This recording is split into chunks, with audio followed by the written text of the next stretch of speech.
Hi hello friends, welcome to police fighters YouTube channel. ಸ್ನೇಹಿತರೆ, ಮೊದಲನೇದಾಗಿ ನೀವು ನಮ್ಮನ್ನು ಯೂಟ್ಯೂಬಲ್ಲಿ CET ಫೈಟರ್ಸ್ ಯೂಟ್ಯೂಬ್ ಚಾನಲ್ ಮತ್ತು ಪೊಲೀಸ್ ಫೈಟರ್ಸ್ ಯೂಟ್ಯೂಬ್ ಚಾನಲಲ್ಲೂ ಕೂಡ ಫಾಲೋ ಮಾಡ್ಬೋದು. ಹೆಚ್ಚಿನ ಮಾಹಿತಿಗಳಿಗಾಗಿ ನಮ್ಮ ಟೆಲಿಗ್ರಾಮ್ ಗ್ರೂಪ್ ಲಿಂಕನ್ನು ಕೂಡ ಡಿಸ್ಕ್ರಿಪ್ಷನಲ್ಲಿ ಕೊಟ್ಟಿರ್ತೇವೆ. ಈ ಒಂದು ಟೆಲಿಗ್ರಾಮ್ ಗ್ರೂಪ್ಗಳಿಗೂ ಕೂಡ ಜಾಯ್ನ್ ಆಗಿ, ಅಥವಾ ಇನ್ಸ್ಟಾಗ್ರಾಮ್ನಲ್ಲಿ CET ಫೈಟರ್ಸ್ ಅಫಿಷಿಯಲ್ ಅನ್ನೋದನ್ನ ಫಾಲೋ ಮಾಡಿ, ಮತ್ತು ಡಿಸ್ಕ್ರಿಪ್ಷನಲ್ಲಿರುವಂಥ ನಮ್ಮ ವಾಟ್ಸಪ್ ಗ್ರೂಪ್ ಮತ್ತು ವಾಟ್ಸಪ್ ಚಾನಲ್ಗೂ ಕೂಡ ಸಬ್ಸ್ಕ್ರೈಬ್ ಮಾಡಿಕೊಂಡು ಹೆಚ್ಚಿನ ಮಾಹಿತಿಯನ್ನು ಕೂಡ ಪಡ್ಕೋಬಹುದು ಮತ್ತು ಎಕ್ಸಾಮ್ ಪ್ರಿಪರೇಷನ್ ಅನ್ನು ಕೂಡ ನಡೆಸ್ಕೋಬಹುದಾಗಿರುತ್ತೆ. Hi hello friends, welcome to police fighters YouTube channel. ಸ್ನೇಹಿತರೆ, ಯಾವುದೆಲ್ಲ ಹೊಸ ವಿದ್ಯಾರ್ಥಿಗಳು ವಿಡಿಯೋಸ್ನ ನೋಡ್ತಾ ಇದ್ರೆ ಆದಷ್ಟು ಬೇಗ ನಮ್ಮ ಚಾನಲ್ಗೆ ಸಬ್ಸ್ಕ್ರೈಬ್ ಮಾಡ್ಕೊಳ್ಳಿ ಮತ್ತು ಡಿಸ್ಕ್ರಿಪ್ಷನಲ್ಲಿರುವಂಥ ನಮ್ಮ ಟೆಲಿಗ್ರಾಮ್ ಗ್ರೂಪ್ ಮತ್ತು ವಾಟ್ಸಪ್ ಗ್ರೂಪ್ಗಳಿಗೆ ಜಾಯ್ನ್ ಆಗಿ ನಮ್ಮ ಚಾನಲ್ಗೆ ಸಬ್ಸ್ಕ್ರೈಬ್ ಮಾಡ್ಕೊಳ್ಳೋದ್ರಿಂದ ಪ್ರತಿನಿತ್ಯ ನಾವು ನಿಮಗೆ village accountant, BMTC, PDO, police constable, PSI, KS ಮತ್ತು ಇನ್ನಿತರ ಸ್ಪರ್ಧಾತ್ಮಕ ಪರೀಕ್ಷೆಗಳ ಎಕ್ಸಾಮ್ ಪ್ರಿಪರೇಷನ್ಗಾಗಿ ಮತ್ತು ಇನ್ಸ್ಟಾಗ್ರಾಮ್ನಲ್ಲಿ CET ಫೈಟರ್ಸ್ ಅಫಿಷಿಯಲ್ ಅನ್ನೋದನ್ನ ಕೂಡ ಫಾಲೋ ಮಾಡೋದ್ರಿಂದ ಹೆಚ್ಚಿನ ಮಾಹಿತಿ ಕೂಡ ನಿಮಗೆ ಸಿಗ್ತಾ ಇರುತ್ತೆ.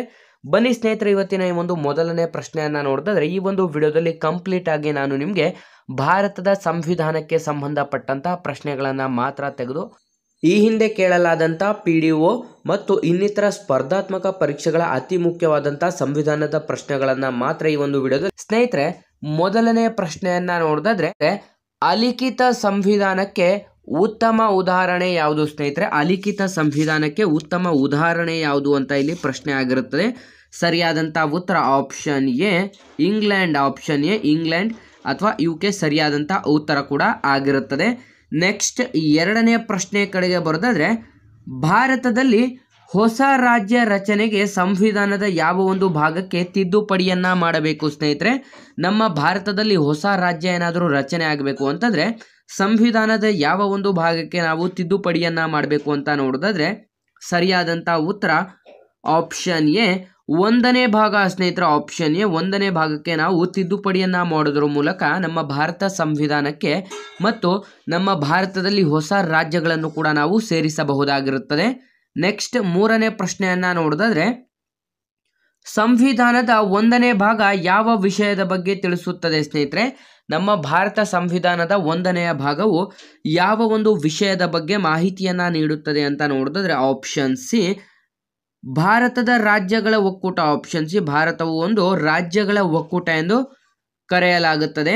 ನೆಕ್ಸ್ಟ್, 4ನೇ ಪ್ರಶ್ನೆ ಕಡೆಗೆ ಬರೋದಾದ್ರೆ, ಜಾತ್ಯತೀತ ಮತ್ತು ಸಮಾಜವಾದಿ ಎಂಬಂಥ ಪದಗಳನ್ನು ಸೇರಿಸಿದಂಥ ಸಂವಿಧಾನದ ತಿದ್ದುಪಡಿ ಯಾವುದು? ಸ್ನೇಹಿತರೆ, ಜಾತ್ಯತೀತ ಮತ್ತು ಸಮಾಜವಾದಿ ಎಂಬಂಥ ಈ ಒಂದು ಪದಗಳನ್ನು ನಮ್ಮ ಭಾರತ ಸಂವಿಧಾನದಲ್ಲಿ ಸೇರಿಸಲಾಗಿರುತ್ತದೆ. ಆ ಒಂದು ಸೇರಿಸಿದಂಥ ತಿದ್ದುಪಡಿ ಯಾವುದು ಅಂತ ಇಲ್ಲಿ ಪ್ರಶ್ನೆಯನ್ನ ಕೇಳಲಾಗಿರುತ್ತದೆ. ಸರಿಯಾದಂಥ ಉತ್ತರ ಆಪ್ಷನ್ ಬಿ 42ನೇ ತಿದ್ದುಪಡಿ. ಆಪ್ಷನ್ ಬಿ 42ನೇ ತಿದ್ದುಪಡಿಯ ಮೂಲಕ ಭಾರತ ಸಂವಿಧಾನಕ್ಕೆ ಜಾತ್ಯತೀತ ಮತ್ತು ಸಮಾಜವಾದಿ ಎಂಬಂಥ 2 ಪದಗಳನ್ನು ಸೇರಿಸಲಾಗಿರುತ್ತದೆ.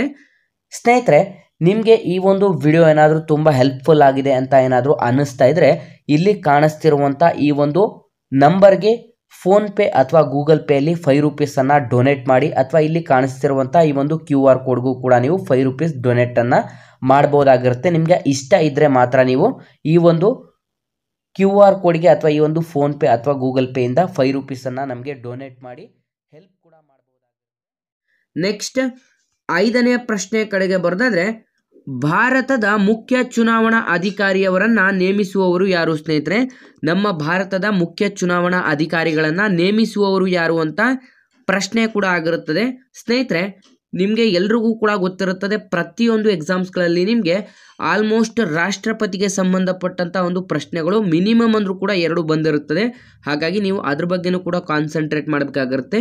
ಭಾರತದ ಮುಖ್ಯ ಚುನಾವಣಾ ಆಯುಕ್ತರನ್ನು ಯಾರು ನೇಮಕ ಮಾಡ್ತಾರೆ ಅಂತ ಇಲ್ಲಿ ಪ್ರಶ್ನೆಯನ್ನು ಕೇಳಲಾಗಿದೆ. ಸರಿಯಾದಂಥ ಉತ್ತರ ಆಪ್ಷನ್ ಬಿ ರಾಷ್ಟ್ರಪತಿ. ಸ್ನೇಹಿತರು, ಆಪ್ಷನ್ ಬಿ ರಾಷ್ಟ್ರಪತಿಯವರು ನೇಮಕ ಮಾಡುತ್ತಾರೆ.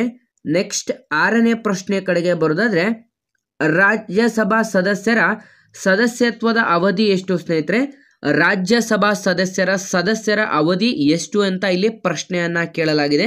ಸ್ನೇಹಿತರೆ, ರಾಜ್ಯಸಭೆ ಸದಸ್ಯರ ಅವಧಿಯನ್ನ ನೋಡೋದಾದ್ರೆ ಆಪ್ಷನ್ ಸಿ 6 ವರ್ಷ. ಸ್ನೇಹಿತರೆ, ಆಪ್ಷನ್ ಸಿ 6 ವರ್ಷ ಸರಿಯಾಗಿರುತ್ತದೆ. ಇನ್ನು ಮಿಕ್ಕುಳಿದಂಥ ರಾಜ್ಯಸಭೆಗೆ 6 ವರ್ಷ ಆಗಿದ್ರೆ ಲೋಕಸಭೆಗೆ 5 ವರ್ಷ ಸರಿಯಾದಂಥ ಉತ್ತರ ಕೂಡ ಆಗಿರುತ್ತದೆ. ನೆಕ್ಸ್ಟ್, 7ನೇ ಪ್ರಶ್ನೆ ಕಡೆಗೆ ಬರೋದಾದ್ರೆ, ಕೇಂದ್ರಾಡಳಿತ ಪ್ರದೇಶದ ದೈನಂದಿನ ಆಡಳಿತದ ಉಸ್ತುವಾರಿ ಹೊತ್ತಿರುವವರು ಯಾರು ಸ್ನೇಹಿತರೆ? ಕೇಂದ್ರಾಡಳಿತ ಪ್ರದೇಶದ ದೈನಂದಿನ ಉಸ್ತುವಾರಿಯನ್ನು ಹೊಂದಿರುವವರು ಯಾರು ಅಂತಂದರೆ ಕೇಂದ್ರಾಡಳಿತ ಪ್ರದೇಶ ಅಂತ ಬಂದ ತಕ್ಷಣ ನೀವು ಯಾರಿಗೆ ಹಾಕಬೇಕು ಅಂತಂದರೆ ಇಲ್ಲಿ ತುಂಬ ಜನ ಕನ್ಫ್ಯೂಸ್ ಆಗ್ತಾರೆ. ಹಾಗಾಗಿ ನೀವು ರಾಷ್ಟ್ರಪತಿ ಅಂತ ಟಿಕ್ ಮಾಡಬಾರ್ದು, ತಪ್ಪಾಗುತ್ತೆ. ಸರಿಯಾದಂಥ ಉತ್ತರ option C lieutenant governor. Option C lieutenant governor ಸರಿಯಾದಂಥ ಉತ್ತರವಾಗಿರುತ್ತೆ. ಇವರು ಕೇಂದ್ರಾಡಳಿತ ಪ್ರದೇಶದ ಎಲ್ಲ ಉಸ್ತುವಾರಿಗಳನ್ನು ನೋಡಿಕೊಳ್ಳುವವರು ಆಗಿರುತ್ತಾರೆ. ನೆಕ್ಸ್ಟ್ 8ನೇ ಪ್ರಶ್ನೆ ಕಡೆಗೆ ಬರೋದಾದ್ರೆ, ಕಾಣೆಯಾದ ವ್ಯಕ್ತಿಯೊಬ್ಬನ ಬಗ್ಗೆ ಹೈಕೋರ್ಟ್ನಲ್ಲಿ ಅರ್ಜಿಯನ್ನು ಯಾವ ರೀತಿಯ ಒಂದು ರಿಟ್ನ ಮೂಲಕ ಸಲ್ಲಿಸಬಹುದು ಸ್ನೇಹಿತರೆ? ಕಾಣೆಯಾದಂಥ ವ್ಯಕ್ತಿಯೊಬ್ಬನ ಬಗ್ಗೆ ಹೈಕೋರ್ಟ್ನಲ್ಲಿ ಅರ್ಜಿಯನ್ನು ಸಲ್ಲಿಸಬೇಕಾದರೆ ನಾವು ಯಾವ ಒಂದು ರಿಟ್ನ ಅಡಿಯಲ್ಲಿ ಅರ್ಜಿಯನ್ನು ಸಲ್ಲಿಸೋದು ಅಂತ ಇಲ್ಲಿ ಪ್ರಶ್ನೆಯನ್ನು ಕೇಳಲಾಗಿದೆ. ಸರಿಯಾದಂಥ ಉತ್ತರ ಆಪ್ಷನ್ ಎ ಹೇಬಿಯಸ್ ಕಾರ್ಪಸ್ ಸ್ನೇಹಿತರು. ಆಪ್ಷನ್ ಎ ಹೇಬಿಯಸ್ ಕಾರ್ಪಸ್ನ ರಿಟ್ನ ಅಂಡರಲ್ಲಿ ಅರ್ಜಿಯನ್ನು ಕೂಡ ಸಲ್ಲಿಸಬಹುದಾಗಿರುತ್ತದೆ. ನೆಕ್ಸ್ಟ್ 9ನೇ ಪ್ರಶ್ನೆ ಕಡೆಗೆ ಬರೋದಾದ್ರೆ, ವಿಧಾನಸಭಾ ಸ್ಪೀಕರ್ ತಮ್ಮ ರಾಜೀನಾಮೆಯನ್ನು ಯಾರಿಗೆ ನೀಡಬೇಕು ಸ್ನೇಹಿತರೆ? ವಿಧಾನಸಭೆಯ ಸ್ಪೀಕರ್ ಅವರು ತಮ್ಮ ರಾಜೀನಾಮೆಯನ್ನು ಯಾರಿಗೆ ನೀಡಬೇಕು ಅಂತ ಇಲ್ಲಿ ಪ್ರಶ್ನೆಯನ್ನು ಕೇಳಲಾಗಿದೆ. ಸರಿಯಾದಂಥ ಉತ್ತರ option B deputy speaker. Option B deputy ಸ್ಪೀಕರ್ಗೆ ವಿಧಾನಸಭೆಯ ಸ್ಪೀಕರ್ಗಳು ರಾಜೀನಾಮೆಯನ್ನು ನೀಡಬೇಕಾಗಿರುತ್ತದೆ. ರಾಷ್ಟ್ರಪತಿಯವರು ಉಪರಾಷ್ಟ್ರಪತಿಯವರಿಗೆ ನೀಡ್ತಾರೆ, ಉಪರಾಷ್ಟ್ರಪತಿಯವರು ರಾಷ್ಟ್ರಪತಿಯವರಿಗೆ ನೀಡ್ತಾರೆ. ಆದರೆ ರಾಷ್ಟ್ರಪತಿಯವರಿಗೆ ಪ್ರಮಾಣ ವಚನವನ್ನು ಬೋಧಿಸುವವರು ಉಚ್ಚ ನ್ಯಾಯಾಲಯ ಮುಖ್ಯ ನ್ಯಾಯಾಧೀಶರು. ಸರಿಯಾದಂಥ ಉತ್ತರ ಕೂಡ ಆಗಿರುತ್ತದೆ. ನೆಕ್ಸ್ಟ್ 10ನೇ ಪ್ರಶ್ನೆಯ ಕಡೆಗೆ ಬರೋದಾದ್ರೆ, ಸಂಸತ್ತಿನಲ್ಲಿ ಅಧಿಕೃತ ವಿರೋಧ ಪಕ್ಷವಾಗಿ ಗುರುತಿಸಲು ಸದರಿ ಪಕ್ಷವು ಕನಿಷ್ಠ ಎಷ್ಟು ಸ್ಥಾನ ಹೊಂದಿರಬೇಕು ಸ್ನೇಹಿತರೆ? ಸಂಸತ್ತಿನಲ್ಲಿ ನಾವು ಒಂದು ಪಕ್ಷವನ್ನು ಅಧಿಕೃತವಾಗಿ ವಿರೋಧ ಪಕ್ಷವಾಗಿ ಗುರುತಿಸಬೇಕಾದ್ರೆ ಆ ಒಂದು ಪಕ್ಷವು ಕನಿಷ್ಠ ಎಷ್ಟು ಸ್ಥಾನಗಳನ್ನು ಹೊಂದಿರಬೇಕು ಅಂತ ಇಲ್ಲಿ ಪ್ರಶ್ನೆಯನ್ನು ಕೇಳಲಾಗಿದೆ. ಸ್ನೇಹಿತರೆ ಸರಿಯಾದಂಥ ಉತ್ತರ ಆಪ್ಷನ್ ಡಿ ಒಟ್ಟು ಸ್ಥಾನಗಳ 10ನೇ 1 ಭಾಗ ಸ್ನೇಹಿತರೆ. ಒಟ್ಟು ಸ್ಥಾನಗಳ 10ನೇ 1 ಭಾಗವನ್ನು ಆಪ್ಷನ್ ಡಿ ಅಷ್ಟು ಹೊಂದಿದರೆ ನೀವು ಆ ಒಂದು ಪಕ್ಷವು ವಿರೋಧ ಪಕ್ಷವಾಗಿ ಗುರುತಿಸಲ್ಪಡುತ್ತದೆ. ನೆಕ್ಸ್ಟ್ 11ನೇ ಪ್ರಶ್ನೆ ಕಡೆಗೆ ಬರೋದಾದ್ರೆ, ಭಾರತದಲ್ಲಿ ಮೊದಲಿಗೆ ಸಾರ್ವತ್ರಿಕ ಚುನಾವಣೆ ನಡೆದಂಥ ವರ್ಷ ಯಾವುದು ಸ್ನೇಹಿತರೆ? ಭಾರತದಲ್ಲಿ ಮೊಟ್ಟ ಮೊದಲ ಬಾರಿಗೆ ಸಾರ್ವತ್ರಿಕ ಚುನಾವಣೆ ನಡೆದಂಥ ವರ್ಷ ಯಾವುದು ಅಂತ ಪ್ರಶ್ನೆ ಆಗಿದೆ. ಸರಿಯಾದಂಥ ಉತ್ತರ ಆಪ್ಷನ್ ಎ 1952. ಆಪ್ಷನ್ ಎ 1952ರಂದು ಮೊಟ್ಟ ಮೊದಲ ಸಾರ್ವತ್ರಿಕ ಚುನಾವಣೆ ಕೂಡ ನಡೆದಿರುತ್ತದೆ. ನೆಕ್ಸ್ಟ್ 12ನೇ ಪ್ರಶ್ನೆ ಕಡೆಗೆ ಬರೋದಾದ್ರೆ, ಬಂಧನಕ್ಕೆ ಒಳಗಾದಂಥ ವ್ಯಕ್ತಿಯನ್ನು ಎಷ್ಟು ಗಂಟೆ ಒಳಗಾಗಿ ನಾವು ನ್ಯಾಯಾಧೀಶರ ಮುಂದೆ ಪೊಲೀಸರು ಹಾಜರುಪಡಿಸಬೇಕು ಸ್ನೇಹಿತರೆ? ಒಬ್ಬ ವ್ಯಕ್ತಿಯನ್ನೇನಾದರೂ ಪೊಲೀಸರು ಬಂಧಿಸಿದ್ದಾರೆ ಅಂತ ನೋಡೋದಾದ್ರೆ ಅವರನ್ನು within 24 hours. Option A within 24 hours ಒಳಗೆ ನಿಯರೆಸ್ಟ್ ನ್ಯಾಯಾಧೀಶರ ಮುಂದೆ ಅಂತಂದರೆ ನ್ಯಾಯಾಲಯದ ನ್ಯಾಯಾಧೀಶರ ಮುಂದೆ ಹಾಜರಿಪಡಿಸಬೇಕಾಗತ್ತೆ. ಮಿಸ್ ಆಗಿ ಅವರೇನಾದರೂ ಶನಿವಾರ ಸಂಜೆ ಏನಾದರೂ ಅರೆಸ್ಟ್ ಆದರೆ ಆಲ್ಮೋಸ್ಟ್ ಭಾನುವಾರ ರಜೆ ಇರುತ್ತೆ, ಇದು ಎಲ್ಲರಿಗೂ ಕೂಡ ಗೊತ್ತಿರುತ್ತೆ. ನೆಕ್ಸ್ಟ್ ನಂತರ ಅವರು ಸೋಮವಾರನೇ ಅವರಿಗೆ ಒಪ್ಪಿಸಬೇಕಾಗಿರುತ್ತದೆ. ನೆಕ್ಸ್ಟ್ 13ನೇ ಪ್ರಶ್ನೆ ಕಡೆಗೆ ಬರೋದಾದ್ರೆ, ಭಾರತದ ಸಂವಿಧಾನದಲ್ಲಿ ಎಷ್ಟು ಬಗೆಯ ತುರ್ತು ಪರಿಸ್ಥಿತಿಯನ್ನು ಜಾರಿಗೊಳಿಸಬಹುದಾಗಿದೆ ಸ್ನೇಹಿತರೆ? ನಮ್ಮ ಭಾರತದ ಸಂವಿಧಾನದಲ್ಲಿ ಎಷ್ಟು ಬಗೆಯ ತುರ್ತು ಪರಿಸ್ಥಿತಿಗಳನ್ನು ನಾವು ಕಾಣಬಹುದಾಗಿದೆ ಅಂತ ಪ್ರಶ್ನೆ ಕೂಡ ಆಗಿರುತ್ತದೆ. ಸರಿಯಾದಂಥ ಉತ್ತರ ಆಪ್ಷನ್ ಸಿ 3 ಬಗೆಯ ಸ್ನೇಹಿತರೆ. ಆಪ್ಷನ್ ಸಿ 3 ಬಗೆಯ ತುರ್ತು ಪರಿಸ್ಥಿತಿಗಳಾಗಿರುತ್ತದೆ. ಸ್ನೇಹಿತರೆ 3 ಬಗೆಯ ತುರ್ತು ಪರಿಸ್ಥಿತಿಗಳು ಯಾವುದೆಲ್ಲ ಅಂತಂದರೆ, ಒಂದನೇದಾಗಿ ರಾಜ್ಯ ತುರ್ತು ಪರಿಸ್ಥಿತಿ, ರಾಷ್ಟ್ರೀಯ ತುರ್ತು ಪರಿಸ್ಥಿತಿ ಮತ್ತು ಹಣಕಾಸು ತುರ್ತು ಪರಿಸ್ಥಿತಿ. ಇವು 3ಅನ್ನು ನಾವು ನಮ್ಮ ಭಾರತ ಸಂವಿಧಾನದಲ್ಲಿ ಕಾಣಬಹುದಾದಂಥ ತುರ್ತು ಪರಿಸ್ಥಿತಿಗಳು ಕೂಡ ಆಗಿರುತ್ತದೆ. ನೆಕ್ಸ್ಟ್ 14ನೇ ಪ್ರಶ್ನೆ ಕಡೆಗೆ ಬರೋದಾದ್ರೆ, ಭಾರತ ಸಂವಿಧಾನದ 10ನೆಯ ಶೆಡ್ಯೂಲ್ ಯಾವುದಕ್ಕೆ ಸಂಬಂಧಿಸಿದೆ ಸ್ನೇಹಿತರೆ? ನಮ್ಮ ಭಾರತ ಸಂವಿಧಾನದಲ್ಲಿ ಶೆಡ್ಯೂಲ್ಗಳು ಇದ್ದಾವೆ. 12 ಶೆಡ್ಯೂಲ್ಗಳಲ್ಲಿ 10ನೆಯ ಶೆಡ್ಯೂಲ್ ಯಾವ ಒಂದು ಮಾಹಿತಿಯನ್ನು ನೀಡುತ್ತದೆ ಅಂತ ಇಲ್ಲಿ ಪ್ರಶ್ನೆಯನ್ನು ಕೇಳಲಾಗಿರುತ್ತದೆ. ಸರಿಯಾದಂಥ ಉತ್ತರ ಆಪ್ಷನ್ ಬಿ ಪಕ್ಷಾಂತರ ನಿಷೇಧ ಕಾಯ್ದೆ. ಆಪ್ಷನ್ ಬಿ ಪಕ್ಷಾಂತರ ನಿಷೇಧ ಕಾಯ್ದೆಯ ಬಗ್ಗೆ 10ನೇ ಶೆಡ್ಯೂಲ್ ಸಂಬಂಧಪಟ್ಟಿರುತ್ತದೆ.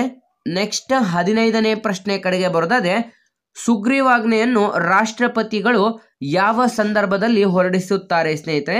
ಸುಗ್ರೀವಾಜ್ಞೆಯನ್ನು ರಾಷ್ಟ್ರಪತಿಗಳು ಈ ಕೆಳಕಂಡ ಯಾವ ಒಂದು ಸಂದರ್ಭದಲ್ಲಿ ಹೊರಡಿಸಲಾಗುತ್ತದೆ ಅಥವಾ ಹೊರಡಿಸುತ್ತಾರೆ ಅಂತ ಪ್ರಶ್ನೆಯನ್ನು ಕೇಳಲಾಗಿರುತ್ತದೆ.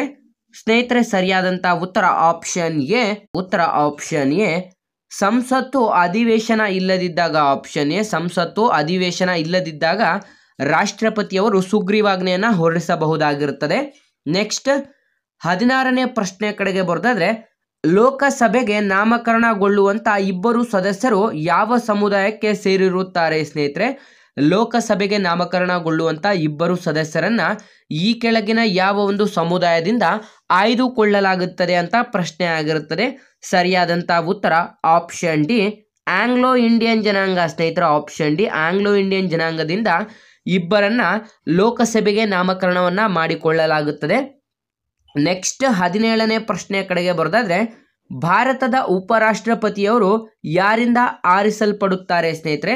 ನಮ್ಮ ಭಾರತದ ಉಪರಾಷ್ಟ್ರಪತಿಯವರು ಯಾರಿಂದ ಆರಿಸಲ್ಪಡುತ್ತಾರೆ ಅಂತ ಇಲ್ಲಿ ಪ್ರಶ್ನೆಯನ್ನ ಕೇಳಲಾಗಿದೆ. ಸರಿಯಾದಂಥ ಉತ್ತರ ಆಪ್ಷನ್ ಸಿ ಲೋಕಸಭೆ ಮತ್ತು ರಾಜ್ಯಸಭೆಯ ಸದಸ್ಯರು ಸ್ನೇಹಿತರೆ. ಆಪ್ಷನ್ ಸಿ ಲೋಕಸಭೆ ಮತ್ತು ರಾಜ್ಯಸಭೆಯ ಸದಸ್ಯರಿಂದ ನಮ್ಮ ಭಾರತದ ಉಪರಾಷ್ಟ್ರಪತಿಯವರು ಆಯ್ಕೆಗೊಳ್ಳುತ್ತಾರೆ. ನೆಕ್ಸ್ಟ್ ಸ್ನೇಹಿತರೆ ಇಲ್ಲಿ ಕ್ವಶನ್ ನಂಬರ್ ಮಿಸ್ ಆಗಿದೆ, ಇದು ಕೂಡ 17ನೇ ಪ್ರಶ್ನೆ. ಲೋಕಸಭೆಗೆ ಆಯ್ಕೆಯಾಗಲು ಇರುವಂಥ ಕನಿಷ್ಠ ವಯೋಮಿತಿ ಎಷ್ಟು ಸ್ನೇಹಿತರೆ?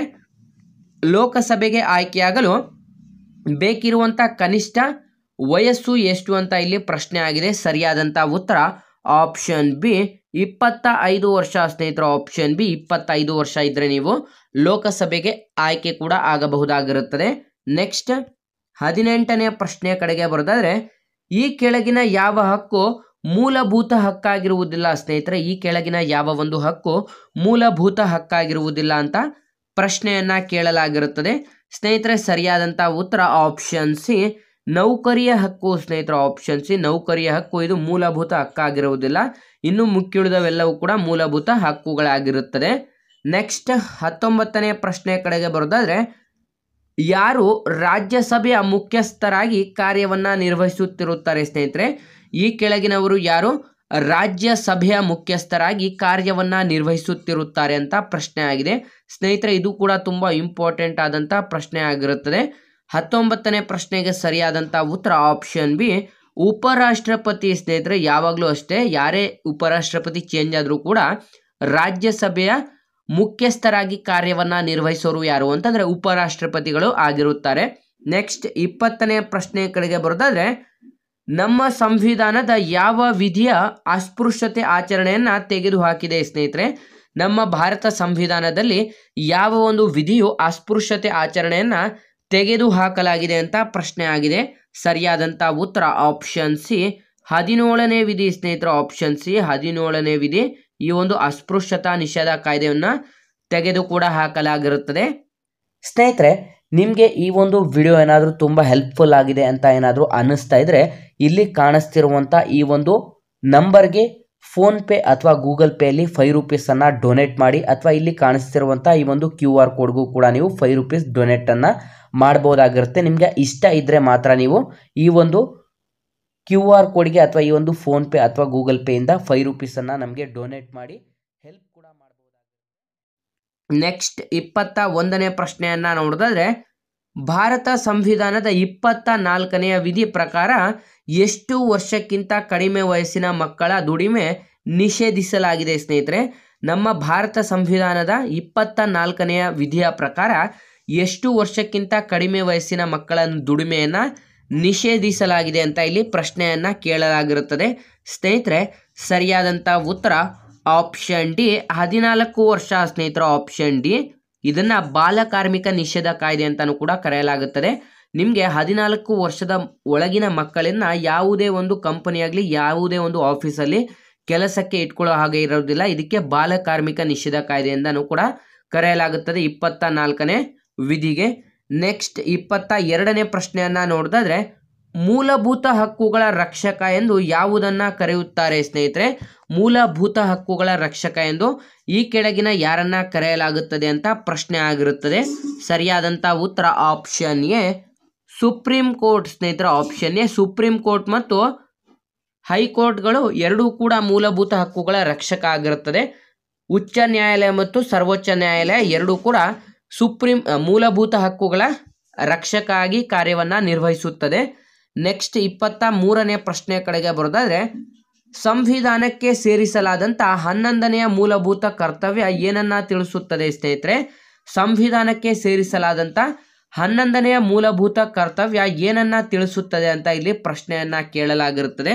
ಸ್ನೇಹಿತರೆ, ಸರಿಯಾದಂಥ ಉತ್ತರವನ್ನ ನೋಡೋದಾದ್ರೆ ಆಪ್ಷನ್ ಸಿ, 6ರಿಂದ 14 ವಯಸ್ಸಿನ ಮಕ್ಕಳಿಗೆ ಶಿಕ್ಷಣ ನೀಡುವುದು ಸ್ನೇಹಿತರೆ, ಕಡ್ಡಾಯ ಶಿಕ್ಷಣ ಸರಿಯಾದಂಥ ಉತ್ತರವಾಗಿರುತ್ತದೆ. 11ನೇ ಮೂಲಭೂತ ಕರ್ತವ್ಯವು 6ರಿಂದ 14 ವರ್ಷದ ಎಲ್ಲ ಮಕ್ಕಳಿಗೆ ಉಚಿತ ಮತ್ತು ಕಡ್ಡಾಯ ಶಿಕ್ಷಣವನ್ನು ನೀಡಬೇಕು ಅಂತ ತಿಳಿಸುತ್ತದೆ ಸ್ನೇಹಿತರೆ.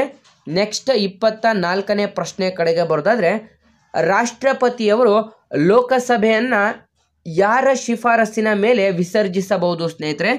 ರಾಷ್ಟ್ರಪತಿಯವರು ಲೋಕಸಭೆಯನ್ನು ಈ ಕೆಳಗಿನ ಯಾರ ಒಂದು ಶಿಫಾರಸ್ಸಿನ ಮೇಲೆ ವಿಸರ್ಜಿಸಬಹುದು ಅಂತ ಪ್ರಶ್ನೆ ಕೂಡ ಆಗಿರುತ್ತದೆ. ಸ್ನೇಹಿತರೆ, ಸರಿಯಾದಂಥ ಉತ್ತರ ಆಪ್ಷನ್ ಎ, ಪ್ರಧಾನಮಂತ್ರಿಗಳು ಸ್ನೇಹಿತರು. ಆಪ್ಷನ್ ಎ, ಪ್ರಧಾನಮಂತ್ರಿಗಳ ಮೇರೆಗೆ ಲೋಕಸಭೆಯ ಶಿಫಾರಸನ್ನು ಕೂಡ ವಿಸರ್ಜಿಸಲು ಮಾಡಲಾಗುತ್ತದೆ. ನೆಕ್ಸ್ಟ್ 25ನೇ ಪ್ರಶ್ನೆ ಕಡೆಗೆ ಬರೋದಾದ್ರೆ ನಮ್ಮ ದೇಶದ ಸಂಸದೀಯ ರೂಪದ ಸರ್ಕಾರ ಈ ದೇಶದಿಂದ ಎರವಲು ಪಡೆಯಲಾಗಿದೆ ಸ್ನೇಹಿತರೆ. ನಮ್ಮ ದೇಶದ ಸಂಸದೀಯ ರೂಪದ ಸರ್ಕಾರ ಈ ಒಂದು ದೇಶದಿಂದ ಎರವಲನ್ನ ಪಡೆಯಲಾಗಿದೆ ಅಂತ ಪ್ರಶ್ನೆ ಆಗಿರುತ್ತದೆ. ಸರಿಯಾದಂಥ ಉತ್ತರ ಆಪ್ಷನ್ ಎ, ಯುನೈಟೆಡ್ ಕಿಂಗ್ಡಮ್ ಅಥವಾ UK ಎಂದು ಕೂಡ ಕರೆಯಲಾಗುತ್ತದೆ. ಆಪ್ಷನ್ ಎ, ಯುನೈಟೆಡ್ ಕಿಂಗ್ಡಮ್ ಸರಿಯಾದಂಥ ಉತ್ತರ ಕೂಡ ಆಗಿರುತ್ತದೆ. ಸ್ನೇಹಿತರೆ, ನೆಕ್ಸ್ಟ್ ನಾವು 2ನೇ ಪಾರ್ಟನ್ನು ಕಂಟಿನ್ಯೂ ಮಾಡೋದಾದರೆ 2ನೇ ಪಾರ್ಟಲ್ಲೂ ಕೂಡ ನಿಮಗೆ 25 ಕ್ವಶನ್ಸ್ಗಳು ಇರುತ್ತೆ. ಟೋಟಲ್ ನಿಮಗೆ 50 ಕ್ವಶನ್ಸ್ ಆಗಿರುತ್ತೆ ಈ ಒಂದು ವಿಡಿಯೋದಲ್ಲಿ. ಹೊಸ ಅಭ್ಯರ್ಥಿಗಳೇನಾದರೂ ವಿಡಿಯೋಸ್ಗಳನ್ನು ನೋಡ್ತಾ ಇದ್ದರೆ ಆದಷ್ಟು ಬೇಗ ನಮ್ಮ ಚಾನಲ್ಗೆ ಸಬ್ಸ್ಕ್ರೈಬ್ ಮಾಡ್ಕೊಳ್ಳಿ. Police constable, PSI, PDO, SDA, FDA ಗ್ರಾಮ ಲೆಕ್ಕಿಗ ಹುದ್ದೆಗಳ ಎಕ್ಸಾಮ್ ಪ್ರಿಪ್ರೇಷನ್ಸನ್ನು ಕೂಡ ಮಾಡ್ಕೋಬೋದು. ಮತ್ತು ಡಿಸ್ಕ್ರಿಪ್ಷನಲ್ಲಿರುವಂಥ ನಮ್ಮ ಟೆಲಿಗ್ರಾಮ್ ಗ್ರೂಪ್ ಹಾಗೂ ವಾಟ್ಸಪ್ ಗ್ರೂಪ್ಗಳಿಗೆ ಜಾಯ್ನ್ ಆಗಿ ಮತ್ತು ಇನ್ಸ್ಟಾಗ್ರಾಮ್ನಲ್ಲಿ CET ಫೈಟರ್ಸ್ ಅಫಿಷಿಯಲನ್ನು ಫಾಲೋ ಮಾಡಿ.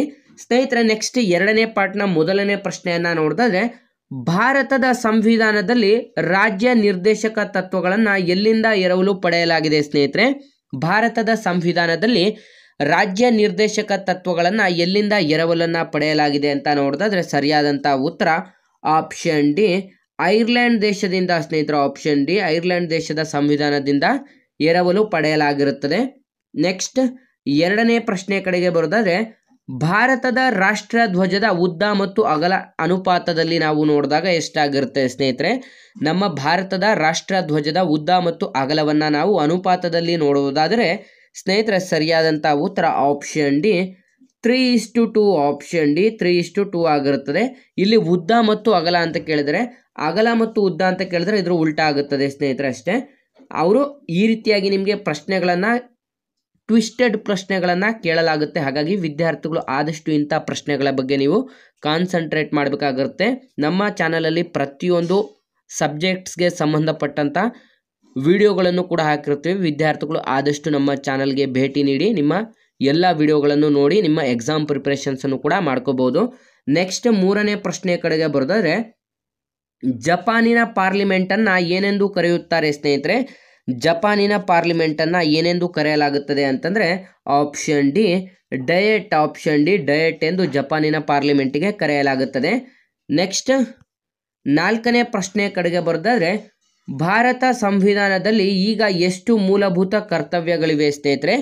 ಭಾರತ ಸಂವಿಧಾನದಲ್ಲಿ ಪ್ರಸ್ತುತ ಎಷ್ಟು ಮೂಲಭೂತ ಕರ್ತವ್ಯಗಳಿದೆ ಅಂತ ನೋಡಿದ್ರೆ 11 ಮೂಲಭೂತ ಕರ್ತವ್ಯಗಳಿದೆ. ಆಪ್ಷನ್ ಸಿ, 11 ಮೂಲಭೂತ ಕರ್ತವ್ಯಗಳನ್ನು ನಾವು ಕಾಣಬಹುದಾಗಿರುತ್ತದೆ. ನೆಕ್ಸ್ಟ್ 5ನೇ ಪ್ರಶ್ನೆ ಕಡೆಗೆ ಬರೋದಾದ್ರೆ ಕೆಳಗಿನ ಯಾವ ರಾಜ್ಯದ ಅಧಿಕೃತ ಭಾಷೆ ಇಂಗ್ಲಿಷ್ ಆಗಿದೆ ಸ್ನೇಹಿತರೆ?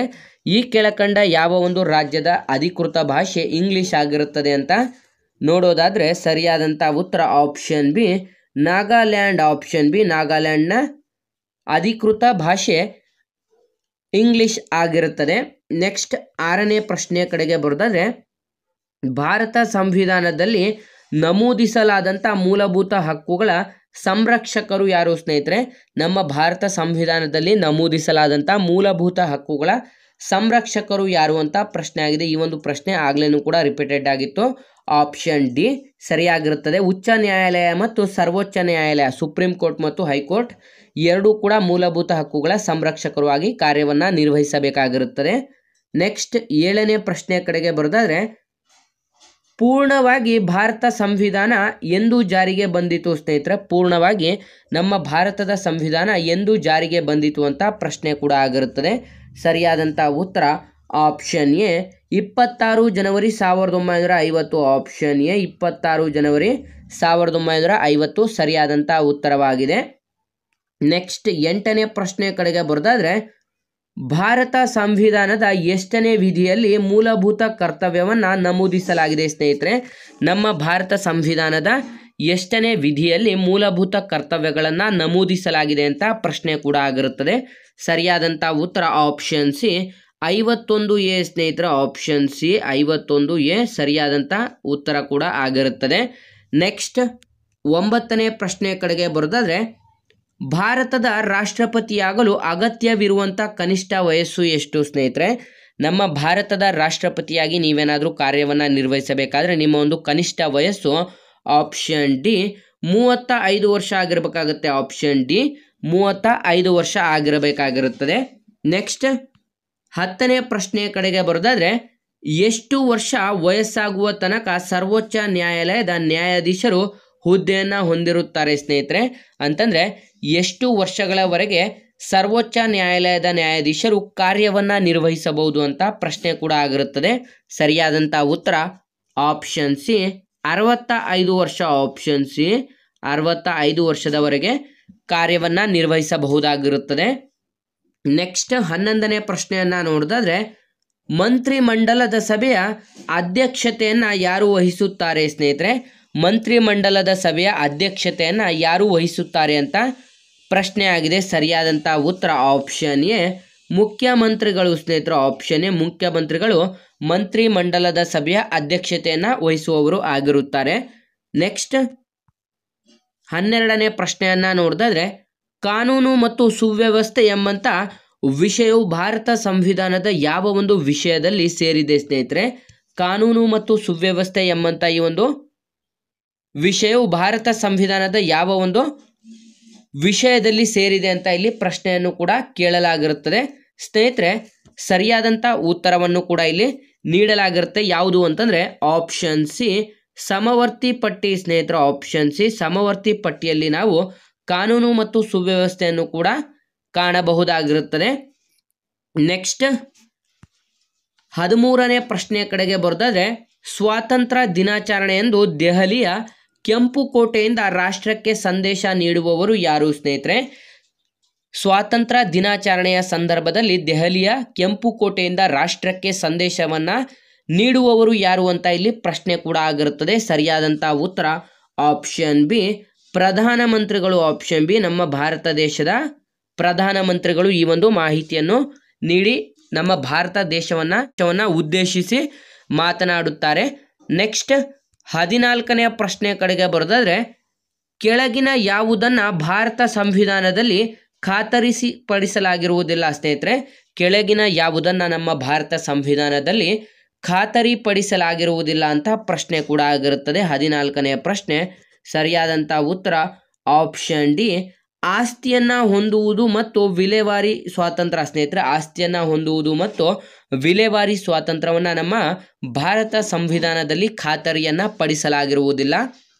ನೆಕ್ಸ್ಟ್ 15ನೇ ಪ್ರಶ್ನೆ ಕಡೆಗೆ ಬರೋದಾದ್ರೆ ಪಂಚಾಯತ್ ರಾಜ್ ಯಾವ ಒಂದು ತತ್ವದ ಮೇಲೆ ಆಧಾರಿತವಾಗಿದೆ ಸ್ನೇಹಿತರೆ? ಪಂಚಾಯತ್ ರಾಜ್ ಎಂಬಂಥ ಈ ಒಂದು ಮಾಹಿತಿ ಯಾವ ಒಂದು ತತ್ವದ ಮೇಲೆ ಆಧಾರಿತವಾಗಿದೆ ಅಂತ ಇಲ್ಲಿ ಪ್ರಶ್ನೆಯನ್ನು ಕೇಳಲಾಗಿದೆ. ಸರಿಯಾದಂಥ ಉತ್ತರ ಆಪ್ಷನ್ ಬಿ ಪ್ರಜಾಪ್ರಭುತ್ವ ವಿಕೇಂದ್ರೀಕರಣ. ಆಪ್ಷನ್ ಬಿ ಪ್ರಜಾಪ್ರಭುತ್ವ ವಿಕೇಂದ್ರೀಕರಣದ ಆಧಾರದ ಮೇಲೆ ಪಂಚಾಯತ್ ರಾಜ್ ವ್ಯವಸ್ಥೆಯು ನಿಂತಿರುತ್ತದೆ. ನೆಕ್ಸ್ಟ್ 16ನೇ ಪ್ರಶ್ನೆ ಕಡೆಗೆ ಬರೋದಾದ್ರೆ ಕೆಳಕಂಡ ನ್ಯಾಯಕ ಆಜ್ಞೆ ಅಥವಾ ರಿಟ್ಗಳಲ್ಲಿ ತಪ್ಪಾಗಿ ಬಂಧಿಸಲ್ಪಟ್ಟಂಥ ವ್ಯಕ್ತಿಯನ್ನು ಬಿಡುಗಡೆ ಮಾಡಲು ನ್ಯಾಯಾಲಯ ಆದೇಶ ನೀಡುತ್ತದೆ ಸ್ನೇಹಿತರೆ. ತಪ್ಪಾಗಿ ಬಂಧಿಸಲ್ಪಟ್ಟಂಥ ವ್ಯಕ್ತಿಯ ಒಂದು ಬಿಡುಗಡೆಗಾಗಿ ನ್ಯಾಯಾಲಯ ಯಾವ ಒಂದು ರಿಟ್ನ ಅಡಿಯಲ್ಲಿ ಆದೇಶವನ್ನು ಹೊರಡಿಸುತ್ತದೆ ಅಂತ ನೋಡೋದಾದ್ರೆ ಸರಿಯಾದಂಥ ಉತ್ತರ ಆಪ್ಷನ್ ಡಿ ಹೇಬಿಯಸ್ ಕಾರ್ಪಸ್ ಸ್ನೇಹಿತರೆ. ಆಪ್ಷನ್ ಡಿ ಹೇಬಿಯಸ್ ಕಾರ್ಪಸ್ ಸರಿಯಾದಂಥ ಉತ್ತರ ಕೂಡ ಆಗಿರುತ್ತದೆ. ನೆಕ್ಸ್ಟ್ 17ನೇ ಪ್ರಶ್ನೆ ಕಡೆಗೆ ಬರೋದಾದ್ರೆ ಯಾರು ಭಾರತ ಸಂವಿಧಾನದ ರಚನಾ ಮಂಡಳಿಯ ಶಾಶ್ವತ ಅಧ್ಯಕ್ಷಕರಾಗಿದ್ದರು ಸ್ನೇಹಿತರೆ? ಯಾರು ಭಾರತ ಸಂವಿಧಾನದ ರಚನಾ ಮಂಡಳಿಯ ಶಾಶ್ವತ ಅಧ್ಯಕ್ಷಕರಾಗಿದ್ದರು ಅಂತ ಪ್ರಶ್ನೆ ಆಗಿದೆ. ಸರಿಯಾದಂಥ ಉತ್ತರ option C doctor Babu Rajendra Prasad ಸ್ನೇಹಿತರೆ. Option C doctor Babu Rajendra Prasad ಸರಿಯಾದಂಥ ಉತ್ತರ ಕೂಡ ಆಗಿರುತ್ತದೆ. ನೆಕ್ಸ್ಟ್ 18ನೇ ಪ್ರಶ್ನೆ ಕಡೆಗೆ ಬರೋದಾದ್ರೆ, ಸಂವಿಧಾನದ ಯಾವ ಹಕ್ಕು ಮೂಲಭೂತ ಹಕ್ಕು ಆಗಿರುವುದಿಲ್ಲ ಸ್ನೇಹಿತರೆ?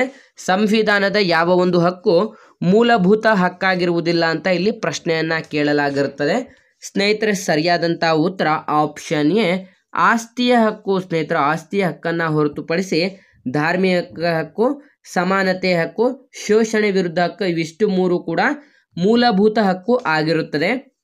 ನೆಕ್ಸ್ಟ್ 19ನೇ ಪ್ರಶ್ನೆ ಕಡೆಗೆ ಬರೋದಾದ್ರೆ, ಈ ಕೆಳಕಂಡವರಲ್ಲಿ ಯಾರು ಭಾರತದ ರಾಷ್ಟ್ರಪತಿ ಆಗಿರಲಿಲ್ಲ ಸ್ನೇಹಿತರೆ? ಈ ಕೆಳಕಂಡವರಲ್ಲಿ ಯಾರು ನಮ್ಮ ಭಾರತದ ರಾಷ್ಟ್ರಪತಿಗಳಾಗಿ ಕಾರ್ಯವನ್ನು ನಿರ್ವಹಿಸಿಲ್ಲ ಅಂತಂದರೆ ಸರಿಯಾದಂಥ ಉತ್ತರ ಆಪ್ಷನ್ ಡಿ ಬೂಟಾ ಸಿಂಗ್ ಸ್ನೇಹಿತರೆ. ಆಪ್ಷನ್ ಡಿ ಬೂಟಾ ಸಿಂಗ್ ರವರು ನಮ್ಮ ಭಾರತದ ರಾಷ್ಟ್ರಪತಿಗಳಾಗಿ ಕಾರ್ಯವನ್ನು ನಿರ್ವಹಿಸಿಲ್ಲ. ಇನ್ನು ಮಿಕ್ಕುಳಿದಂಥ ಡಾಕ್ಟರ್ ಬಾಬು ರಾಜೇಂದ್ರ ಪ್ರಸಾದ್, ಜಾಕಿರ್ ಹುಸೇನ್ ಮತ್ತು ಜ್ಞಾನಿ ಜೈಲ್ ಸಿಂಗ್ ಇವು ಮೂರು ಕೂಡ ನಮ್ಮ ಭಾರತದ ರಾಷ್ಟ್ರಪತಿಗಳಾಗಿ ಕಾರ್ಯವನ್ನು ನಿರ್ವಹಿಸಿರುತ್ತಾರೆ. ನೆಕ್ಸ್ಟ್ 20ನೇ ಪ್ರಶ್ನೆ ಕಡೆಗೆ ಬರೋದಾದ್ರೆ, ಮಾನವ ಹಕ್ಕುಗಳ ಉಲ್ಲಂಘನೆಯ ಮೇಲ್ವಿಚಾರಕರು ಯಾರು ಸ್ನೇಹಿತರೆ? ಮಾನವ ಹಕ್ಕುಗಳ ಉಲ್ಲಂಘನೆಯ ಮೇಲ್ವಿಚಾರಕರು ಯಾರು ಅಂತ ನೋಡಿದ್ರೆ ಸರಿಯಾದಂಥ ಉತ್ತರ ಆಪ್ಷನ್ ಎ ರಾಷ್ಟ್ರೀಯ ಮಾನವ ಹಕ್ಕುಗಳ ಆಯೋಗ ಸ್ನೇಹಿತರೆ. ಆಪ್ಷನ್ ಎ ರಾಷ್ಟ್ರೀಯ ಮಾನವ ಹಕ್ಕುಗಳ ಆಯೋಗ ಸರಿಯಾದಂಥ ಉತ್ತರ ಕೂಡ ಆಗಿರುತ್ತದೆ. ನೆಕ್ಸ್ಟ್ 21ನೇ ಪ್ರಶ್ನೆಯ ಕಡೆಗೆ ಬರೋದಾದ್ರೆ, ಈ ಕೆಳಕಂಡ ಯಾವ ವಯೋಮಿತಿಯವರಿಗೆ ಸಂವಿಧಾನದ ಅಡಿಯಲ್ಲಿ ಉಚಿತ ಹಾಗೂ ಕಡ್ಡಾಯ ಶಿಕ್ಷಣವನ್ನು ನೀಡುವವರು ಸ್ನೇಹಿತರೆ? ನಮ್ಮ ಭಾರತ ಸಂವಿಧಾನದಲ್ಲಿ ಎಷ್ಟನೇ ವಯಸ್ಸಿನಿಂದ ಎಷ್ಟನೇ ವಯಸ್ಸಿನವರೆಗೆ ಇರುವಂಥವ್ರು ಎಲ್ರಿಗೂ ಕೂಡ ಉಚಿತ ಮತ್ತು ಕಡ್ಡಾಯ ಶಿಕ್ಷಣವನ್ನು ನೀಡಬೇಕು ಅಂತ ಮಾಹಿತಿಯನ್ನು ನೀಡಲಾಗಿದೆ ಅಂತ ಇಲ್ಲಿ ಪ್ರಶ್ನೆ ಆಗಿರುತ್ತೆ. ಸರಿಯಾದಂಥ ಉತ್ತರ ಆಪ್ಷನ್ ಡಿ 6ರಿಂದ 14 ವರ್ಷ ಸ್ನೇಹಿತರೆ. ಆಪ್ಷನ್ ಡಿ 6ರಿಂದ 14 ವರ್ಷದ ಎಲ್ಲ ಮಕ್ಕಳಿಗೆ ಉಚಿತ ಮತ್ತು ಕಡ್ಡಾಯ ಶಿಕ್ಷಣವನ್ನು ನೀಡಬೇಕಾಗಿರುತ್ತದೆ. ನೆಕ್ಸ್ಟ್ 22ನೇ ಪ್ರಶ್ನೆಯ ಕಡೆಗೆ ಬರೋದಾದ್ರೆ, ಭಾರತದ ಮುಖ್ಯ ಚುನಾವಣಾ ಆಯುಕ್ತಕರನ್ನು ಯಾರು ನೇಮಕ ಮಾಡುತ್ತಾರೆ ಸ್ನೇಹಿತರೆ? ನಮ್ಮ ಭಾರತದ ಮುಖ್ಯ ಚುನಾವಣಾ ಆಯುಕ್ತಕರನ್ನು ಯಾರು ನೇಮಕ ಮಾಡುತ್ತಾರೆ ಅಂತ ನೋಡಿದ್ರೆ ಸರಿಯಾದಂಥ ಉತ್ತರ ಆಪ್ಷನ್ ಬಿ ರಾಷ್ಟ್ರಪತಿಯವರು ಸ್ನೇಹಿತರು. ಆಪ್ಷನ್ ಬಿ ರಾಷ್ಟ್ರಪತಿಯವರು ಸರಿಯಾದಂಥ ಉತ್ತರ ಕೂಡ ಆಗಿರುತ್ತದೆ. ನೆಕ್ಸ್ಟ್ 23ನೇ ಪ್ರಶ್ನೆ ಕಡೆಗೆ ಬರೋದಾದ್ರೆ, ವೈಯಕ್ತಿಕ ಸ್ವಾತಂತ್ರ್ಯದ ದೊಡ್ಡ ಚಿಹ್ನೆ ಅಥವಾ ವ್ಯಕ್ತಿ ಸ್ವಾತಂತ್ರ್ಯದ ದೊಡ್ಡ ಚಿಹ್ನೆ ಎಂದು ಯಾವುದನ್ನು ಕರೆಯಲಾಗುತ್ತದೆ ಅಂತಂದರೆ ಆಪ್ಷನ್ ಡಿ ಹೇಬಿಯಸ್ ಕಾರ್ಪಸ್ ಸ್ನೇಹಿತರು. ಆಪ್ಷನ್ ಡಿ ಹೇಬಿಯಸ್ ಕಾರ್ಪಸ್ ಸರಿಯಾದಂಥ ಉತ್ತರ ಕೂಡ ಆಗಿರುತ್ತದೆ.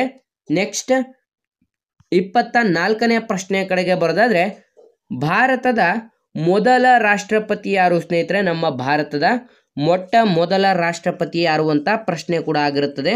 ಸರಿಯಾದಂಥ ಉತ್ತರ option B doctor Babu Rajendra Prasad ಸ್ನೇಹಿತರೆ. Option B doctor Babu Rajendra Prasad ಅವರು ನಮ್ಮ ಭಾರತ ದೇಶದ ಮೊಟ್ಟ ಮೊದಲ ರಾಷ್ಟ್ರಪತಿಗಳಾಗಿ ಕೂಡ ಕಾರ್ಯವನ್ನು ನಿರ್ವಹಿಸಿರ್ತಾರೆ.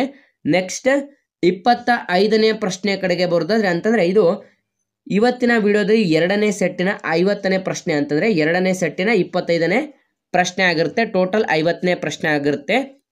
ಸಂವಿಧಾನದ ಆರ್ಟಿಕಲ್ 17 ಏನನ್ನ ಸೂಚಿಸುತ್ತದೆ ಸ್ನೇಹಿತರೆ? ನಮ್ಮ ಭಾರತ ಸಂವಿಧಾನದಲ್ಲಿ 17ನೇ ವಿಧಿ ಏನನ್ನ ಸೂಚಿಸುತ್ತದೆ ಅಂತ ಯಾವುದೆಲ್ಲ ವಿದ್ಯಾರ್ಥಿಗಳು ವಿಡಿಯೋಸ್ನ ನೋಡ್ತಾ ಇದ್ರ ಈ ಒಂದು ಪ್ರಶ್ನೆಗೆ ಸರಿಯಾದಂಥ ಉತ್ತರವನ್ನು ಕಮೆಂಟ್ ಮಾಡಿ ತಿಳಿಸಬೇಕಾಗಿರುತ್ತೆ ಸ್ನೇಹಿತರೆ. ನಮ್ಮ ಹಿಂದಿನ ವಿಡಿಯೋದಲ್ಲಿ ಕೊನೆಯ ಪ್ರಶ್ನೆಗೆ ಸರಿಯಾದಂಥ ಉತ್ತರವನ್ನು ಕಮೆಂಟ್ ಮಾಡಿದಂಥ ನಮ್ಮ ಎಲ್ಲ ಸ್ನೇಹಿತರಿಗೂ ಕೂಡ ನಮ್ಮ ಚಾನಲ್ ಕಡೆಯಿಂದ ಧನ್ಯವಾದಗಳನ್ನು ತಿಳಿಸ್ತಾ, ನೀವೇನಾದರೂ ಇದೇ ಮೊದಲ ಬಾರಿಗೆ ನಮ್ಮ ಚಾನಲನ್ನು ನೋಡ್ತಾ ಇದ್ರೆ ಆದಷ್ಟು ಬೇಗ ನಮ್ಮ ಚಾನಲ್ಗೆ ಸಬ್ಸ್ಕ್ರೈಬ್ ಮಾಡ್ಕೊಳ್ಳೋದ್ರಿಂದ police constable, PSI, PDO, SDA, FDA, ಗ್ರಾಮ ಲೆಕ್ಕಿಗ ಹಾಗೂ SSC ಎಕ್ಸಾಮ್ಸ್ಗೆ ಸಂಬಂಧಪಟ್ಟಂಥ ಎಕ್ಸಾಮ್ ಪ್ರಿಪರೇಷನ್ಸನ್ನು ಕೂಡ ನೀವು ಮಾಡ್ಕೋಬಹುದಾಗಿರುತ್ತೆ. ಹಾಗಾಗಿ ಆದಷ್ಟು ನಮ್ಮ ಚಾನಲ್ಗೆ ಸಬ್ಸ್ಕ್ರೈಬ್ ಮಾಡ್ಕೊಳ್ಳಿ ಮತ್ತು ಡಿಸ್ಕ್ರಿಪ್ಷನಲ್ಲಿರುವಂಥ ನಮ್ಮ ಟೆಲಿಗ್ರಾಮ್ ಗ್ರೂಪ್ ಮತ್ತು ವಾಟ್ಸಪ್ ಗ್ರೂಪ್ಗಳಿಗೆ ಜಾಯ್ನ್ ಆಗಿ ಮತ್ತು ಇನ್ಸ್ಟಾಗ್ರಾಮ್ನಲ್ಲಿ CET ಫೈಟರ್ಸ್ನ ಆದಷ್ಟು ಫಾಲೋ ಮಾಡಿ. ನಮ್ಮ ಇವತ್ತಿನ ಈ ಒಂದು ಕ್ಲಾಸ್ ನಿಮಗೆ ತುಂಬ ಹೆಲ್ಪ್ಫುಲ್ ಆಗಿದೆ ಅಂತ ತಿಳ್ಕೊತ ಆದಷ್ಟು ವಿಡಿಯೋನ ಲೈಕ್ ಮಾಡಿ ಮತ್ತು ನಿಮ್ಮ ಎಲ್ಲ ಸ್ನೇಹಿತರೊಂದಿಗೆ ಶೇರ್ ಮಾಡೋದ್ರ ಮೂಲಕ ಇನ್ನಿತರ ಹೆಚ್ಚಿನ ಕಲಿಕೆಗಾಗಿ ಹಿಂದೆ ನಮ್ಮ ಚಾನಲ್ಗೆ ಸಬ್ಸ್ಕ್ರೈಬ್ ಮಾಡ್ಕೊಳ್ಳಿ ಅಂತ ತಿಳಿಸ್ತಾ ಇದ್ದೀವಿ ಸ್ನೇಹಿತರೆ. ಸ್ನೇಹಿತರೆ, ನಿಮಗೆ ಈ ಒಂದು ವಿಡಿಯೋ ಏನಾದರೂ ತುಂಬ ಹೆಲ್ಪ್ಫುಲ್ ಆಗಿದೆ ಅಂತ ಏನಾದರೂ ಅನ್ನಿಸ್ತಾ ಇದ್ದರೆ ಇಲ್ಲಿ ಕಾಣಿಸ್ತಿರುವಂಥ ಈ ಒಂದು ನಂಬರ್ಗೆ ಫೋನ್ಪೇ ಅಥವಾ ಗೂಗಲ್ ಪೇಯಲ್ಲಿ 5 ರೂಪೀಸನ್ನು ಡೊನೇಟ್ ಮಾಡಿ, ಅಥವಾ ಇಲ್ಲಿ ಕಾಣಿಸ್ತಿರುವಂಥ ಈ ಒಂದು QR ಕೋಡ್ಗೂ ಕೂಡ ನೀವು 5 ರೂಪೀಸ್ ಡೊನೇಟನ್ನು ಮಾಡ್ಬೋದಾಗಿರುತ್ತೆ. ನಿಮಗೆ ಇಷ್ಟ ಇದ್ದರೆ ಮಾತ್ರ ನೀವು ಈ ಒಂದು QR ಕೋಡ್ಗೆ ಅಥವಾ ಈ ಒಂದು ಫೋನ್ಪೇ ಅಥವಾ ಗೂಗಲ್ ಪೇಯಿಂದ 5 ರೂಪೀಸನ್ನು ನಮಗೆ ಡೊನೇಟ್ ಮಾಡಿ.